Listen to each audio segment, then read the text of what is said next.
Hello बच्चों, आज हम लोग acids, bases and salts chapter को स्टार्ट करेंगे। इस चैप्टर में सबसे पहले इंट्रोडक्शन में हम लोग एसिड्स के बारे में पढ़ेंगे। तो सब क्या है और ये हमारे जीवन में कहाँ कहाँ पाए जाते हैं, और आर्हेनियस जो वैज्ञानिक थे उन्होंने एसिड्स और बेस की परिभाषा किस रूप में दी, और उस हिसाब से अगर हम लोग देखेंगे तो एसिड्स और बेस कितने टाइप के हो सकते हैं, और एसिड्स और बेस के बीच में जब रिएक्शन होता है तो उसे हम लोग क्या कहते हैं, न्यूट्रलाइजेशन कहते हैं, और उससे सॉल्ट बनता है वो भी हम लोग पढ़ेंगे। इस न्यूट्रलाइजेशन रिएक्शन को पता करने के लिए इंडिकेटर होता है, और लास्ट में हम लोग पढ़ेंगे acidity of basis and basicity of acids. तो चलिए सबसे पहले एसिड्स क्या है उसके बारे में हम लोग पढ़ते हैं। एसिडस शब्द से एसिड शब्द आया है। एसिडस का मतलब होता है इंग्लिश में सॉर या खट्टा।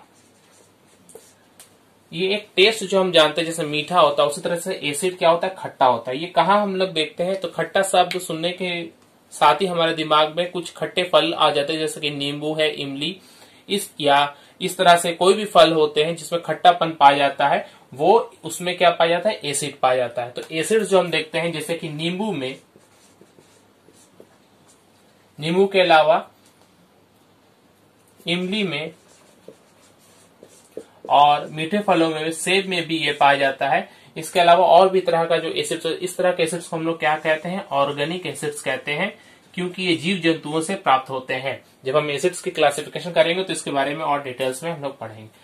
तो ये हमारे पेट में भी एक तरह का एसिड पाया जाता है जो है हाइड्रोक्लोरिक एसिड। हमारे अमाशय में हाइड्रोक्लोरिक एसिड पाया जाता है, इसे लोग शॉर्ट में HCl एसिड भी कहते हैं। हमारे पेट में या आमाशय में जो हाइड्रोक्लोरिक एसिड होता है उसका काम क्या होता है, जब भी हम कोई भोजन करते हैं तो वो भोजन को सड़ने से पेट में वो बचाता है ताकि कुछ देर के बाद वो पाचित हो सके। तो ये हाइड्रोक्लोरिक एसिड जो है ये हमारे पेट को अम्लीय बनाए रखता है। कभी कभी अधिक खा लेने से क्या होता है, ये एसिड का परिमाण पेट में बढ़ जाता है, तो जिससे कि हमारे सीने में जलन उत्पन्न होती है। उसे हम लोग क्या कहते हैं, उस रोग को, उसे हम लोग एसिडिटी कहते हैं। वो जो प्रॉब्लम होता है पेट में एसिड का बढ़ जाना जिससे सीने में जलन होती है, उसे क्या कहते हैं, एसिडिटी कहते हैं। ये एसिडिटी को कम करने के लिए हम लोग दवा लेते हैं जिसको हम लोग एंटा एसिड कहते हैं। क्या कहते हैं, एंटा एसिड। जैसे इनो है, पुदीन हरा, इस टाइप की जितनी भी दवा होती है उन सबको हम लोग क्या कहते हैं, एंटा एसिड कहते हैं। तो ये एंटा एसिड असल में क्या होते हैं, क्योंकि एसिड का एंटा एसिड कहने का मतलब है एसिड का विपरीत कार्य करने वाला। तो एसिड का जो विपरीत कार्य करता है उसे हम लोग कहते हैं बेस। तो एसिड्स और बेसिस, इसलिए ये चैप्टर का नाम दिया गया acids and bases.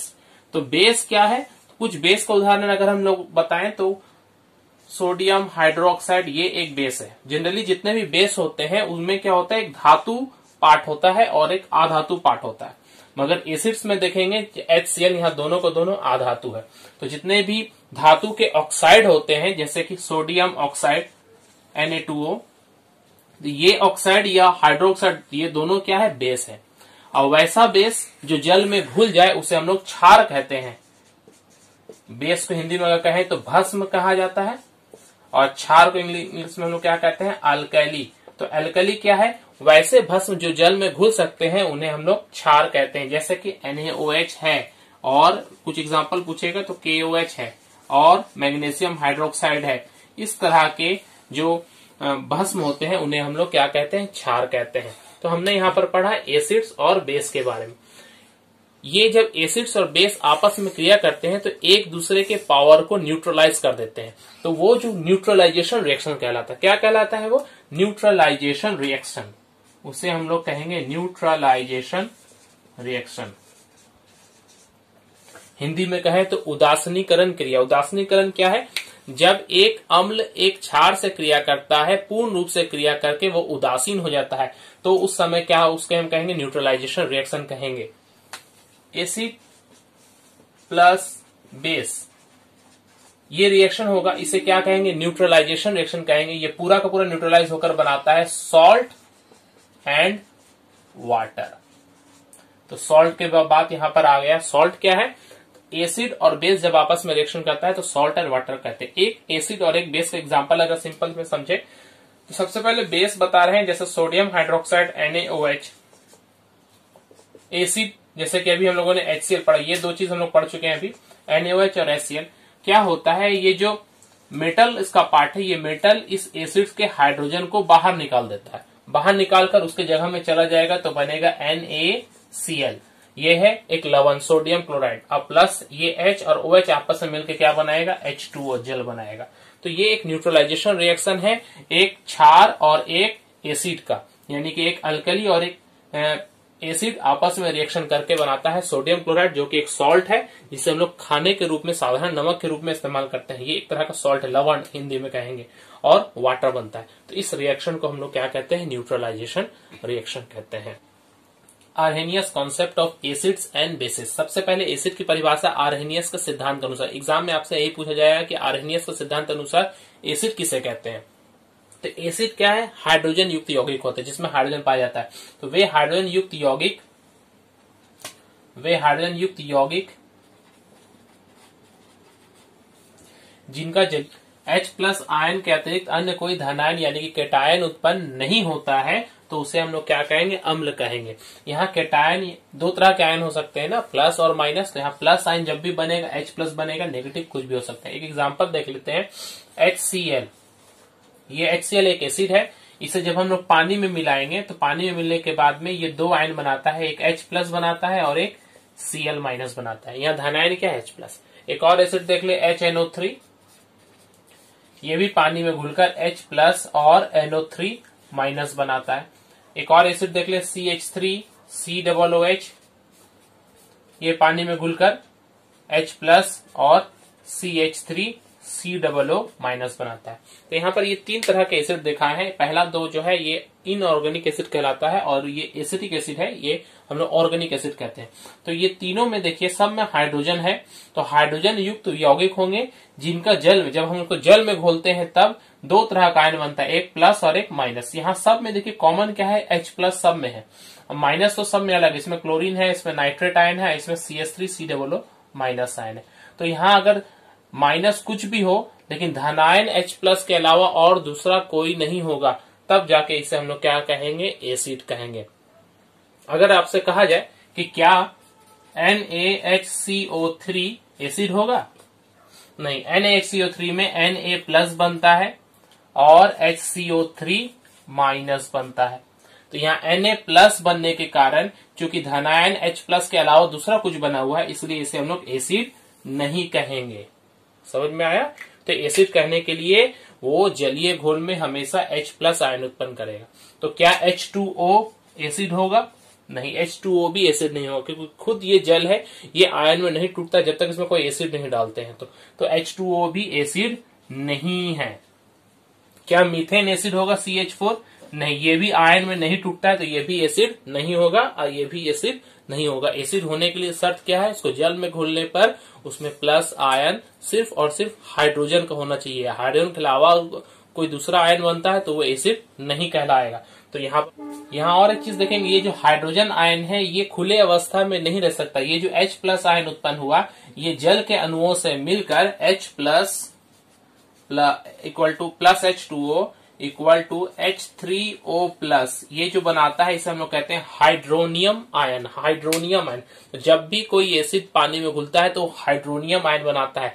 H plus बनाता है मगर वो हमें दिखेगा नहीं, वो खुली अवस्था में नहीं रहेगा, वो बनने के साथ ही साथ जल के एक अणु से मिलकर हाइड्रोनियम आयन बनाएगा। इसलिए अगर आपको ऑप्शन में देता है कि किसी एसिड के जलीय घोल में आप इनमें से कौन सा आयन देखेंगे, अगर वहां पर आपके पास H प्लस भी है और H3O प्लस भी है तो आप H प्लस में टिक नहीं करके आप H3O प्लस में टिक करेंगे, क्योंकि जल में दिखेगा कौन, मतलब कौन मौजूद होगा, ये बनता है मगर ये रहता नहीं, ये बनने के साथ ही साथ जल के अणु से मिलकर H3O प्लस बना लेता है। इसलिए आपको आंसर होगा हाइड्रोनियम आयन या H3O प्लस। भस्म की परिभाषा देख लें, तो वे यौगिक जिनके जलीय घोल में OH माइनस आयन के अतिरिक्त अन्य कोई ऋण आयन, यहाँ देखिए एनायन है, ऋण आयन माइनस में OH के अलावा अगर कोई दूसरा उत्पन्न नहीं होगा तो उसे हम लोग क्या कहेंगे, भस्म कहेंगे। जैसे NaOH को हम लोग एक भस्म कहते हैं, ये क्षार कहते हैं। क्यों कहते हैं, क्योंकि जल में जब इसको घोलते हैं तो बनाता है Na प्लस OH माइनस। अगर हम कैल्शियम हाइड्रोक्साइड को अगर घोलते हैं तो बनाता है हमारा कैल्शियम प्लस 2 और OH, दो OH बनाएगा OH माइनस। तो यहाँ पर देखिए दोनों ही क्षार है, दोनों में धन आयन प्लस आयन, दूसरा एक में सोडियम एक में कैल्शियम है, मगर ऋण आयन जो है नेगेटिव आयन वो दोनों में OH माइनस है। तो यहाँ पर OH माइनस जहां जहां उत्पन्न होगा वहां हम लोग क्या कहेंगे, उसे हम लोग भस्म कहेंगे, या जल में अगर घुलनशील होगा वो भस्म तो उसे हम लोग क्या कहेंगे, क्षार कहेंगे।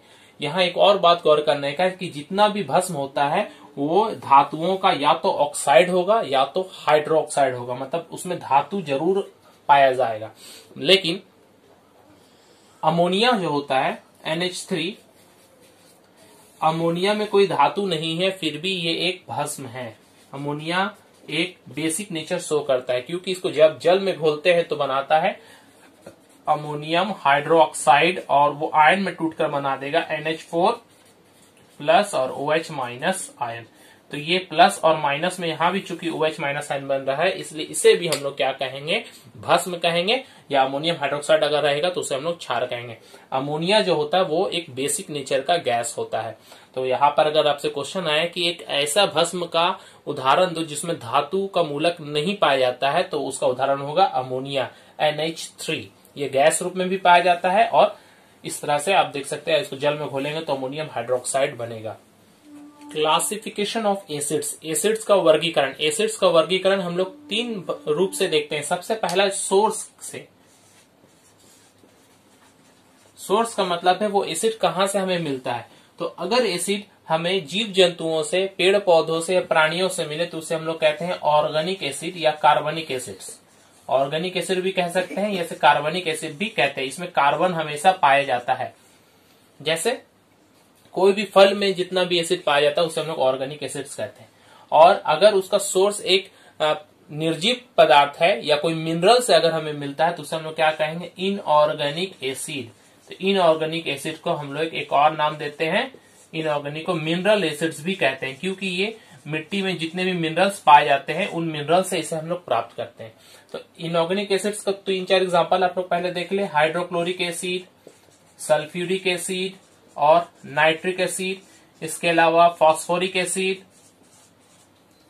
इस तरह से जितने भी मिनरल एसिड्स हैं। यहाँ एक और है कार्बनिक एसिड। देखिए यहाँ पर एक चीज गौर करेंगे, ये कार्बनिक एसिड जो है H2CO3, इसमें कार्बन है, फिर भी इसे हम लोग इनऑर्गेनिक एसिड कहते हैं, क्योंकि इसका जो स्रोत है वो एक निर्जीव पदार्थ है। ये कार्बन डाइऑक्साइड को पानी में घुलने पर ये कार्बनिक एसिड प्राप्त होता है। तो अगर आपसे पूछा जाए एक ऐसा इनऑर्गेनिक एसिड का उदाहरण दो जिसमें कार्बन पाया जाता है, तो हम लोग क्या कहेंगे, कार्बनिक एसिड इसे हम लोग कहेंगे। ओके, अब ऑर्गेनिक एसिड्स के बारे में थोड़ा डिटेल्स में पढ़ ले। ऑर्गेनिक एसिड्स क्या क्या हो सकते हैं। जैसे ऑर्गेनिक एसिड में हमेशा देखिएगा ये ग्रुप पाया जाएगा COOH, ये हमेशा ऑर्गेनिक एसिड में पाया जाता है। इसे हम लोग कार्बोक्सिल मूलक कहते हैं। COOH पाए देखने पर उसे ऑर्गेनिक एसिड कहेंगे, और सिर्फ H अगर कहीं पर दिखे तो उसे हम लोग क्या कहेंगे, इनऑर्गेनिक एसिड कहेंगे। तो कार्बोनिक एसिड में जैसे नींबू में जो पाया जाता है, नींबू में हम लोग साइट्रिक एसिड पाया जाता है, साइट्रिक एसिड। इसी तरह से सिरका में पाया जाता है एसिटिक एसिड। सेब में भी पाया जाता है मैलिक एसिड। चींटी जब काटती है तो चींटी के डंक में पाया जाता है फॉर्मिक एसिड। यहां देखिए नींबू में साइट्रिक एसिड, सिरका में, इन सब एसिड के कारण इनका स्वाद जो होता है, नींबू का, सिरका का, इनका स्वाद भी क्या होता है, खट्टा होता है। चींटी के डंक में फॉर्मिक एसिड पाया जाता है, जिसकी वजह से हमें जिस जगह पर चींटी काटता है उस जगह के आसपास हमें जलन महसूस होती है। इसके अलावा इमली में भी अगर पूछा जाए इमली में कौन सा एसिड पाया जाता है, तो इमली में टार्टेरिक एसिड पाया जाता है। इस तरह से बहुत सारे एग्जांपल्स है। जैसे टमाटर में ऑक्सैलिक एसिड पाया जाता है। तो ये सब जितने भी एसिड है सब में ये COOH आपको दिखेगा, COOH पाया जाएगा। जैसे कि एसिटिक एसिड अभी हम लोग थोड़ा देर पहले पढ़ा था, CH3COOH, ये जो ग्रुप है, ये ग्रुप के कारण इसे हम लोग क्या कहते हैं, ऑर्गेनिक एसिड कहते हैं। तो ऑर्गेनिक सोर्स के आधार पर हमने एसिड्स को 2 टाइप में बांटा है, ऑर्गेनिक और इनऑर्गेनिक। इन ऑर्गेनिक और इनऑर्गेनिक में आप देखिए कि ऑर्गेनिक एसिड जो होते हैं ये थोड़े कम पावरफुल होते हैं, हमारे लिए कम हानिकारक है, ज्यादा हानि नहीं पहुंचाते हैं। मगर इनऑर्गेनिक एसिड जो है, ये जितने भी एसिड हमने लिखे हैं ये सब बहुत ही हाई पावर, बहुत ही ज्यादा पावरफुल एसिड है। मगर इनमें सिर्फ एक जो लिखा है H2CO3, ये थोड़ा कम पावरफुल एसिड होता है। तो इसका इस्तेमाल हम लोग पानी के रूप में, एरेटेड ड्रिंक्स जो होता है, सोडा वाटर, इसका इस्तेमाल हम लोग कर सकते हैं। ये हमें कम नुकसान पहुंचाता है, मगर ये सब बहुत ज्यादा हाई पावरफुल का है। आयोनाइजेशन पावर, आयनाइजेशन पावर का मतलब है आयनीकरण क्षमता। जब कोई एसिड को हम लोग पानी में डालते हैं तो पानी में वो आयन बनाता है। कौन सा आयन बनाता है? H+ आयन बनाता है। तो जब वो H+ आयन बनाएगा और पानी में घुलने पर अधिक H+ आयन बनाएगा तो उसे हम लोग स्ट्रॉन्ग एसिड कहेंगे। जब कोई स्ट्रॉन्ग एसिड को, जैसे कि HCl, H2SO4, HNO3, ये सब एसिड को पानी में घोलने पर इसके जितने भी अणु होते हैं वो सब के सब H+ आयनों में टूट जाते हैं, इसलिए ये बहुत ही स्ट्रॉन्ग एसिड कहलाता है। मगर कुछ एसिड होते हैं जैसे कि H2CO3, ये कार्बनिक एसिड जो है ये बहुत ही कम H+ आयन बनाता है। तो बहुत ही कम H+ आयन बनाने के कारण इसे हम लोग वीक एसिड कहते हैं, दुर्बल अम्ल कहते हैं। जैसे अगर हम लोग इसके मान ले 100 अणु लिए हैं पानी में, तो उसका 100 में सिर्फ 1 या 2 अणु ही H+ आयन बनाते हैं, बाकी H+ आयन उत्पन्न नहीं करते। जितने भी ऑर्गेनिक एसिड होते हैं जैसे CH3COO, जिसे हम लोग एसिटिक एसिड कहा था, formic acid HCOOH formic acid होता है। इस तरह से जितने भी हम लोगों ने साइट्रिक एसिड पढ़ा और भी ऑर्गेनिक एसिड, सब के सब क्या है? वीक एसिड है, क्योंकि सब पानी में घुलने पर बहुत कम H+ आयन उत्पन्न करते हैं। तो हम लोग देख रहे हैं आयनाइजेशन पावर के आधार पर, यानी कि H+ आयन उत्पन्न करने के आधार पर अम्ल को हम लोग दो भागों में बांट सक रहे हैं। एक है स्ट्रॉन्ग एसिड और एक है वीक एसिड। स्ट्रॉन्ग एसिड में हमारे जितने भी मिनरल एसिड्स हैं वो सब के सब स्ट्रॉन्ग एसिड्स होते हैं, जितने इनऑर्गेनिक एसिड है, सिर्फ कार्बनिक अम्ल को छोड़कर। और वीक एसिड कौन है? जितने भी हमारे ऑर्गेनिक एसिड है वो सब के सब क्या है? वीक एसिड्स होते हैं। तीसरा जो यहां पर हम डिवीजन करते हैं वो कॉन्सेंट्रेशन के आधार पर हम लोग करते हैं, सांद्रता के आधार पर करते हैं। एसिड जब भी होता है तो एसिड में कुछ न कुछ पानी मिला जरूर होता है। तो एसिड और पानी में अगर दोनों का परिमाण में अगर हम देखते हैं, तुलनात्मक परिमाण में अगर एसिड का परिमाण अधिक हो, एसिड अगर ज्यादा हो, तो उसे हम लोग क्या कहते हैं? कॉन्सेंट्रेटेड कहते हैं। क्या कहेंगे? कॉन्सेंट्रेटेड, या हिंदी में कहें तो सांद्र अम्ल होता है वो, सांद्र अम्ल। और अगर हमारा तुलनात्मक वाटर अधिक हो तो उसे हम लोग कहते हैं डाइल्यूट। डाइल्यूट का मतलब होता है तनु अम्ल। तो कॉन्सेंट्रेशन या सांद्रता के आधार पर अम्ल दो प्रकार के होते हैं, सांद्र अम्ल और तनु अम्ल। सांद्र और तनु अम्ल में फर्क क्या है? दोनों अम्लों में अम्ल प्लस क्या होता है? अम्ल में अगर हम लोग गौर करेंगे तो एसिड होता है और वाटर होता है। मान लेते हैं 1 लीटर एसिड में 10 लीटर पानी मिला हुआ है, तो इस चीज को हम लोग पानी अधिक परिमाण में, तो हम लोग क्या कहेंगे? तनु एसिड कहेंगे। अगर हम लोग ये 1 लीटर के जगह में अगर पानी को कम कर दें, पानी को अगर मान लेते 5 लीटर कर दें, तब क्या बन जाएगा? वो थोड़ा सांद्र हो जाएगा। ये दोनों का तुलनात्मक होता है, एक दूसरे से तुलना होती है। कभी भी ऐसा नहीं कि एसिड बहुत ज्यादा कर देंगे, पानी को कम कर देंगे।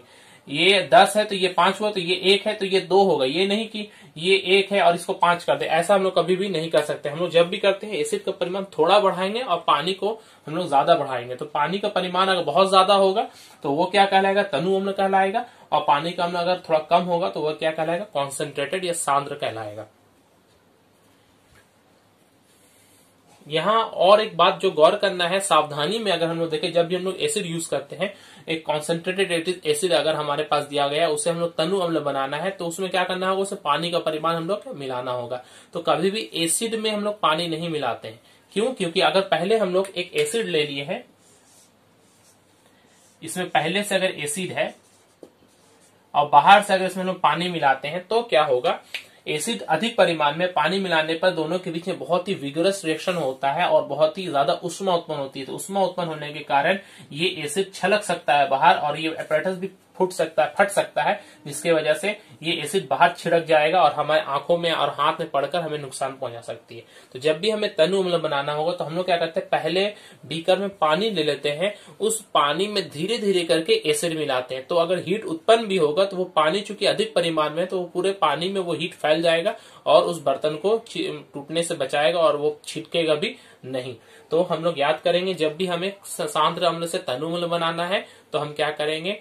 पहले पानी लेंगे, उस पानी में बूंद बूंद करके हम लोग धीरे धीरे करके एसिड को मिलाएंगे। तो ये 3 तरह के हम लोगों ने क्लासिफिकेशन ऑफ एसिड्स 3 टाइप के हम लोगों ने पढ़ लिया। एक सोर्स के आधार पर, स्रोत के आधार पर क्या होता है? Organic, inorganic.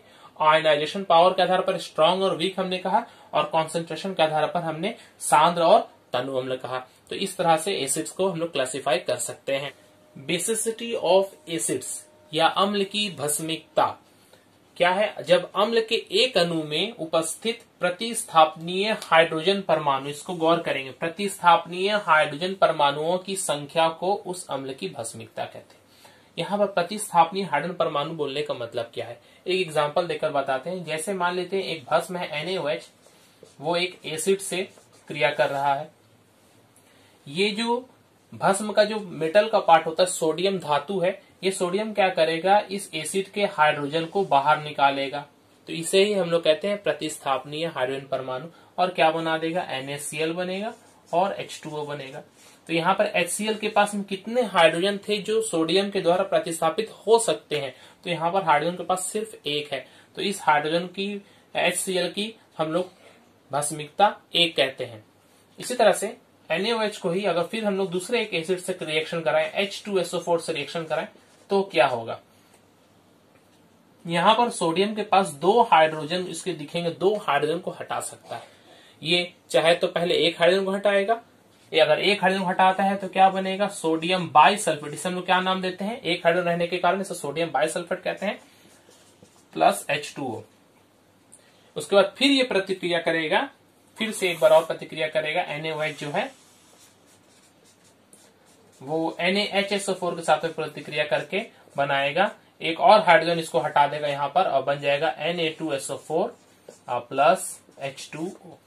तो यहाँ पर हम प्रतिक्रिया देख रहे हैं, सल्फ्यूरिक अम्ल के पास में 2 हाइड्रोजन थे, ये दोनों हाइड्रोजन प्रतिस्थापित हो सकते हैं। तो अगर हमसे पूछा जाए कि सल्फ्यूरिक अम्ल की भस्मिकता कितनी है, तो हम कितने कहेंगे, 2 कहेंगे। तो इस तरीका से हम देखते हैं अम्ल के पास में भस्मिकता जो होती है उसमें उपस्थित हाइड्रोजन परमाणु सिर्फ नहीं है, उसमें उपस्थित प्रतिस्थापित जो प्रतिस्थापन योग्य होते हैं वैसे हाइड्रोजन परमाणुओं को ही हम कहेंगे कि वो उसकी भस्मिकता है। अगर किसी में अगर 3 हाइड्रोजन परमाणु है मगर उस 3 में सिर्फ 2 ही अगर प्रतिस्थापित हो सकते हैं तो 2 उसकी भस्मिकता कहलाएगी, 3 नहीं कहलाएगी। तो हम लोग इसको इस हिसाब से बेसिसिटी के आधार पर इसे हम लोग अलग अलग नाम देते हैं, जैसे मोनोबेसिक एसिड। मोनोबेसिक कौन है, तो HCl एक मोनोबेसिक एसिड है। इसके अलावा एक और HCl के अलावा HNO3, ये भी क्या है, एक मोनोबेसिक एसिड है। उसी तरह से अगर हमसे पूछा जाए डाई बेसिक एसिड का उदाहरण दीजिए, डाई बेसिक कहने का मतलब है जिसकी भस्मिकता 2 होती है, डाई का मतलब 2, तो H2SO4। अगर हम लोग से कहा जाए ट्राई बेसिक का उदाहरण दीजिए, ट्राई बेसिक हम लोग कहेंगे H3PO4। यहाँ पर तीनों हाइड्रोजन प्रतिस्थापित हो सकते हैं फॉस्फोरिक एसिड का, इसलिए ये क्या है, एक ट्राई बेसिक या त्रिभस्मिक अम्ल। तो अम्ल की भस्मिकता हम लोग देख रहे हैं 1, 2, 3 या 4 भी हो सकती है। तो यहाँ जिस तरह से अम्ल की भस्मिकता हो रही है, ठीक उसी प्रकार भस्म के लिए भी भस्म की अम्लीयता होती है, जिसे हम लोग एसिडिटी ऑफ बेसिस कहते हैं। एसिडिटी ऑफ बेसिस या भस्म की अम्लीयता भस्म या क्षार के एक अणु में उपस्थित प्रतिस्थापनीय हाइड्रोक्सिल मूलक OH- की संख्या को अम्लीयता कहते हैं। अम्ल के जब हम बारे में पढ़ रहे थे, अम्ल की भस्मिकता पढ़ रहे थे, तो हम लोगों ने यहाँ पर हाइड्रोजन आयन या हाइड्रोजन परमाणु देखा था। यहाँ पर हाइड्रोजन के अलावा अतिरिक्त क्या है, OH- है।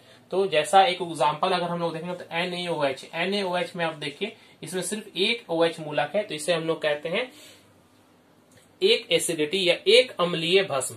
उसी तरह से कैल्शियम हाइड्रोक्साइड को अगर हम लोग देखेंगे तो इसमें कितना है, 2, और एल्युमिनियम हाइड्रोक्साइड को देखेंगे तो इसमें OH कितना है, 3। तो अगर आपसे क्वेश्चन आए कि एक भस्म का उदाहरण दीजिए जिसकी अम्लीयता 1 होती है, तो NaOH या KOH। एक भस्म का उदाहरण दीजिए, क्षार का उदाहरण दीजिए जिसकी अम्लीयता 2 होती है, तो कैल्शियम हाइड्रोक्साइड, और जिसकी अम्लीयता 3 होती है, जो एल्युमिनियम हाइड्रोक्साइड। तो बहुत इजी है, बस हाइड्रोजन एसिड में था, यहाँ पर क्या है, OH है। तो आप OH की संख्या को देख के भी बता सकते हैं, और वहां पर हम लोग हाइड्रोजन की संख्या को देखकर बता रहे थे। बेस या क्षार के भी 2 टाइप्स हम लोग देख सकते हैं, एक स्ट्रॉन्ग एल्कली या स्ट्रॉन्ग बेस। स्ट्रॉन्ग एल्कली, तो ये जितना भी लिखा है हम लोगों ने NaOH, खास करके NaOH, KOH, CaOH2, ये सब क्या है, स्ट्रॉन्ग एल्कली। और वीक एल्कली का उदाहरण पूछे हमसे, तो वीक एल्कली कौन कौन है, तो अमोनियम हाइड्रोक्साइड, ये एक वीक एल्कली है। मैग्नीशियम हाइड्रोक्साइड, ये भी एक वीक एल्कली है। कैसे पहचानेंगे, OH- आयन जो जल में घुल रहे हैं, OH- आयन जितना कम उत्पन्न होगा तो वो वीक कहलाएगा, और वो अधिक उत्पन्न होगा तो उसे हम लोग क्या कहेंगे, स्ट्रॉन्ग कहेंगे। इंडिकेटर या निर्देशक या सूचक। इंडिकेटर का मतलब क्या है, इंडिकेट करना या सूचना देना। सूचना क्या चीज का देता है? जब भी कोई एक अम्ल एक भस्म से क्रिया करता है तो उस क्रिया को हम लोग क्या कहते हैं? उस क्रिया को हम लोग कहते हैं उदासीनीकरण क्रिया। तो ये बताता है कि एक अम्ल एक भस्म से जब पूर्ण रूप से क्रिया कर लेता है, मतलब अम्ल का भी गुण खत्म हो गया और क्षार का भी गुण खत्म हो गया, पूर्ण रूप से उदासीन हो गया, तब ये पता हम जिससे करते हैं उसे हम लोग कहते हैं निर्देशक या इंडिकेटर। ये असल में एक तरह के पदार्थ होते हैं, कार्बनिक पदार्थ होते हैं, जो अपने रंग परिवर्तन के द्वारा, पहले उसका रंग कुछ और होता है, जब उसे हम लोग उस घोल में डालते हैं जिस घोल में क्रिया हुई है अम्ल और भस्म की, तो उसमें रंग में परिवर्तन होता है और अपने रंग परिवर्तन के द्वारा किसी उदासीनीकरण क्रिया के पूर्ण होने की सूचना देता है, तो उसे हम लोग क्या कहेंगे? निर्देशक कहेंगे। हमारे पास 4 तरह के निर्देशक हैं जिसे हम लोग केमिस्ट्री में या लैब में इसका प्रयोग करते हैं। तो पहला है लिटमस, फेनोल्फथलीन, मिथाइल ऑरेंज और मिथाइल रेड। इनमें पहला दोनों बहुत इंपॉर्टेंट, इसे अच्छे से याद रखेंगे। लिटमस पेपर के रूप में भी पाया जाता है और उसका घोल भी हम लोग बना सकते हैं। तो लिटमस जो है इसका अपना स्वाभाविक रंग, मतलब कह सकते हैं न्यूट्रल कलर, जब वो किसी चीज में ना डाले तो वो देखने में कैसा कलर का होता है? बैगनी कलर का, बैगनी रंग का होता है। एक पेपर भी लेंगे तो बैगनी रंग का दिखेगा, वायलेट कलर का दिखेगा। अगर एक एसिड और बेस का रिएक्शन हुआ है और वो पूर्ण रूप से उदासीन नहीं हुआ है, उसमें अम्ल की कुछ भाग पाया है, मतलब उसमें अम्ल कुछ थोड़ा सा बच गया है, तब जब हम इसमें ये लिटमस का पेपर डालेंगे तो देखेंगे वो बैगनी से उसका रंग क्या हो गया? लाल हो गया। तो अम्लीय रंग क्या होता है? लाल होता है। मतलब अम्ल जो है वो क्या करता है? एक बैगनी या नीले लिटमस को क्या कर देता है? वो लाल कर देता है। समझ में आया? उसी तरह से जब एक अम्ल एक भस्म से जब क्रिया किया है और अम्ल का पावर कम होने की वजह से क्षार अधिक परिमाण में है, वो पूरा का पूरा घोल अगर क्षारीय हो गया है, तो उसमें जब हम लिटमस डालेंगे तो उसमें क्षार होने की वजह से वो क्षारीय रंग शो करेगा। वो क्या शो करेगा? नीला शो करेगा। ठीक है। तो क्षार जो होता है, कोई भी क्षार, वो लिटमस को क्या करता है? नीला रंग में बदल देता है, या ये कहें लाल अगर है तो उसे वो क्या कर देगा? नीला कर देगा। तो क्षार नीला रंग दिखाएगा। अगर ये अम्ल और भस्म आपस में क्रिया करके पूर्ण रूप से उदासीन हो गए, मतलब उस घोल में ना ही अम्ल का परिमाण बाकी है और ना ही भस्म का, वो पूर्ण रूप से उदासीन हो गया, तो ये अपने स्वाभाविक रंग को वापस बैगनी को वो शो करेगा। तो जब वो कलर बैगनी दिखाएगा, बैगनी डालने पर फिर भी अगर बैगनी दिखाता है, तब हम समझेंगे कि अम्ल और भस्म पूर्ण रूप से क्रिया कर लिया है। इसी तरह से फेनोल्फथलीन होता है। फेनोल्फथलीन जो है ये इसका स्वाभाविक रंग क्या है? रंगहीन। ये पानी की तरह तरल है, पानी की तरह देखने में लगेगा। और जब इसमें हम लोग अम्लीय रंग देखेंगे, मतलब कोई एक एसिड और बेस का रिएक्शन हो रहा है और उसमें एसिड का कुछ परिमाण बच गया है, तब हम लोग फेनोल्फथलीन डालेंगे तो हमें कुछ पता नहीं चलेगा। वो पहले जैसा था वो अभी भी वैसा ही रहेगा। तो हमें ये नहीं समझ में आएगा कि वो क्या न्यूट्रल है या वो सच में एसिड है। तो फेनोल्फथलीन का जो इस्तेमाल हम लोग अम्ल के रूप में नहीं कर सकते, हम लोग कहाँ करेंगे? क्षार में करेंगे। अगर उसमें क्षार का परिमाण थोड़ा बच गया है तो वो रंगहीन से वो क्या रंग दिखाता है? गुलाबी दिखाता है। तो अगर गुलाबी दिखाएगा तो हम समझ जाएंगे क्या है? वो क्षार है। और अगर अम्ल और क्षार दोनों 0 हो गया, दोनों खत्म हो गया, तो वो वापस अपना रंग कैसे शो करेगा? रंगहीन शो करेगा। इसी तरीके से मिथाइल ऑरेंज और मिथाइल रेड। मिथाइल ऑरेंज का अपना स्वाभाविक रंग है नारंगी, और अगर घोल में कुछ अम्ल का परिमाण रह जाए तो ये नारंगी को क्या में बदल देता है? गुलाबी में बदल देता है। और अगर क्षार रह जाए तो वो इस नारंगी को क्या में बदल देगा? पीला बदल देगा। और अगर दोनों ना रहे तो अपना स्वाभाविक रंग वापस क्या होगा? नारंगी में आ जाएगा। इस तरह से मिथाइल रेड, इसका स्वाभाविक रंग क्या है? लाल। अम्ल में ये लाल ही रहता है, मगर क्षार में ये क्या होता है? पीला होता है। अगर ना ही अम्ल हो ना ही क्षार हो तो वो कैसे शो करेगा? वापस लाल शो करेगा। तो ये 4 तरह के हम लोग इंडिकेटर है। लेकिन क्वेश्चन आपका सिंपल इतना आसान से भी नहीं आएगा कि फेनोल्फथलीन है, अम्लीय रंग क्या है, ऐसा नहीं आएगा। आपको ये समझ में आना चाहिए कि इसका इस्तेमाल कब करना है और कौन सा इंडिकेटर का इस्तेमाल कहां पर करना है। तो यहाँ पर कुछ चीज जान ले। जब रिएक्शन हो रहा है, अगर एक स्ट्रॉन्ग एसिड है,